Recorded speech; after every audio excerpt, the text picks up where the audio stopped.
What just happened at this summit is an absolute boon for Vladimir Putin. It's what he's been dreaming of for years. He came to Helsinki, and the American president did not demand any concessions from him whatsoever. It's Russia that has been repeatedly violating the global order over the past few years. You know, staging war on its neighbors, to stealing a part of their territory, to intervening in American elections, poisoning its opponents overseas. And actually, Putin and Trump ended up talking about none of those things. They ended up talking most of the time about allegations of Russian meddling in the election, and they were both firmly agreed that it never happened and that it wasn't important.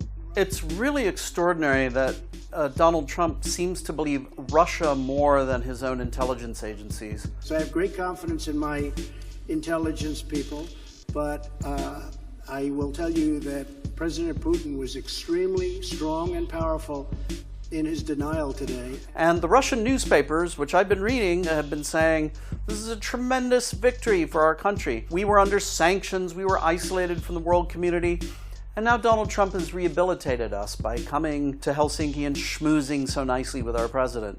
I see this as a capitulation by the United States. It's a disaster, really. So he spent the previous 10 days or so trashing our allies, saying the most horrible things about our best international friends. And today he had an absolutely craven press conference with the Russian president. If Vladimir Putin wanted a US president to do his bidding, it would look exactly like what we're seeing now. So far, Republicans have shown little or no interest in restraining the president. The time is approaching when they're really going to have to make some fundamental choices, because this is approaching a crisis point in American foreign policy and our relations with the rest of the world.